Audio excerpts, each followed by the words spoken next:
கிறிஸ்துவுக்குள் பிரியமான சகோதர சகோதரிகளுக்கு என் அன்பின் வாழ்த்துக்கள். இந்த காலை நேரத்திலே தேவ ஆவியானவர் நமக்கு கொடுக்கிற ஒரு வார்த்தை என்னாகம புஸ்தகம் 14ஆம் அதிகாரம் 24வது வசனத்திலே விதமாய் சொல்லுகிறது, என் தாசனாகிய காலேப் வேறே ஆவியை உடையவனாய் இருந்தார்.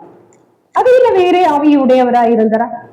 ஒரு டீம் என்ன பண்றாங்க, கானான் தேசம் எப்படிப்பட்ட தேசம் என்று பார்க்க போறாங்க. பார்த்தது என்னவோ ஒரே ஒரு தேசத்தை போய் பார்க்க போறாங்க. ஆனா அங்க பார்க்கும் பொழுது ஒவ்வொருவரும் அவர்களுடைய பார்வை வித்தியாசமாக இருந்தது. ஏனென்றால் அவர்கள் மனுஷத்திலே ஒரு சாதாரணமாக அதை பார்க்கும் பொழுது பிரச்சனை பெரியதாய் தோன்றுகிறது. ஆனால் காலேபு பார்த்தது பாத்தீங்கன்னா வேறே ஆவியை உடையவராய் பார்க்கிறார். என்ன ஆவி? அவர் பரிசுத்த ஆவியானவருடைய அனுக்கிரகத்தினாலே அந்த ஆவியிலே அந்த பிரச்சனைகளை பார்க்கிறார். ஒரு விசுவாச பார்வை பார்க்கிறார், ஒரு நம்பிக்கையின் பார்வையை பார்க்கிறார். மற்றவர்கள் பார்க்கிற விதமாய் அவர் பார்க்கவில்லை. காரணம், அவருக்கு தெரியும், என்னை கானான் தேசத்திற்கு கொண்டு போவேன் என்று சொன்ன தேவன் பெரியவர்.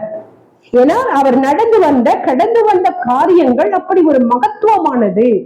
அவர்கள் சிவந்த சமுத்திரத்தை கடந்து வந்தார்கள். அப்படிப்பட்ட பல காரியம், வனாந்தரத்திலே மன்னாவை புசித்தார்கள். பல அற்புதங்களை தங்களுடைய வாழ்க்கையின் நடைமுறையிலே பார்த்ததினாலே அவர்கள் பார்த்த கண்ணோட்டம் வேறா இருந்தது. இதை கேட்டுக்கொண்டு இருக்கிற சகோதரனே சகோதரியே, உங்களுடைய வாழ்க்கையிலே இருக்கிற பிரச்சனைகள் மிக பெரியதாக உங்களுக்கு தோன்றுகிறது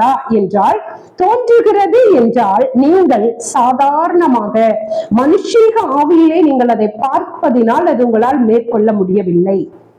ஆனால் அதே காரியத்தை விசுவாசத்து கண்ணோட்டத்தோடு நீங்கள் பாருங்க, கண்டிப்பா உங்களால மேற்கொள்ள முடியும். நீங்க சொல்லலாம், கஷ்டமா நீங்க சொல்லிடுவீங்க ஈஸியா, என்னுடைய பிரச்சனை ரொம்ப பெருசா இருக்கு அப்படின்னு. நான் உங்களுக்கு ஒரு ஃபார்முலா சொல்லி கொடுக்கட்டா? நீங்க நேற்று வரைக்கும், ஏன் இந்த வீடியோ பாக்குறதுக்கு முன்னாடி வரைக்கும் உங்க பிரச்சனை பெருசா இருந்துச்சா? அது அப்படியே ராட்சசனை போல இருந்ததுன்னு சொன்ன மாதிரி உங்க பிரச்சனை உங்களை அவ்வளவு பெருசா இருந்துச்சுன்னா, இன்னைக்கு நீங்க விசுவாச கண்ணோட்டத்தோட பார்க்க போறீங்க. எப்படி தெரியுமா? இந்த பிரச்சனை என்னால மேற்கொள்ள முடியும், இந்த வியாதி என்னால் மேற்கொள்ள முடியும், இந்த தேவைகளை என்னால் சந்திக்க முடியும் அப்படின்னு சொல்லி நீங்க அறிக்கையிட்டுட்டே இருந்து பாருங்களேன். நிச்சயமாக நீங்கள் வேறே ஆவி உடையவர்களாய் அதை பார்த்து, அந்த பிரச்சனையை பார்த்து நீங்கள் பேசும் பொழுது நிச்சயமாக அந்த பிரச்சனை உங்களுக்கு ஒன்றுமே இல்லாமல் போய்விடும். ஆம், நீங்க ட்ரை பண்ணி பாருங்களேன்.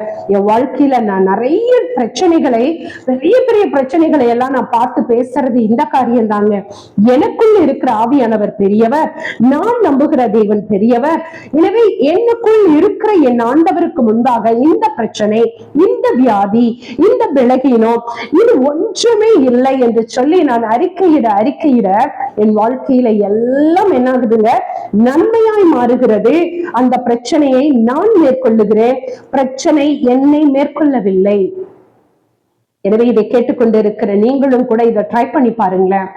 பெரிய பிரச்சனைன்னு சொல்றீங்க இல்லையா, அந்த பெரிய பிரச்சனையை பார்த்து பேசுங்க. இன்னையில இருந்து இல்ல, இந்த பெரிய பிரச்சனை இல்லை, ரொம்ப சின்ன சாதாரண பிரச்சனை, இதை என்னால மேற்கொள்ள முடியும், ஏன்னா எனக்குள்ள இருக்கிற தேவன் பெரியவர் அப்படின்னு நீங்க சொல்லிட்டே இருங்க. நிச்சயமா நீங்க எனக்கு சாட்சியா சொல்லுவீங்க. கர்த்தர் உங்களை ஆசீர்வதிப்பாராக. இந்த நாள் முழுவதும் கர்த்தர் உங்களுக்கு வேறே ஆவியுடைய மனுஷியாக, உங்களை மனுஷனாக மாற்ற போகிறார். God bless you.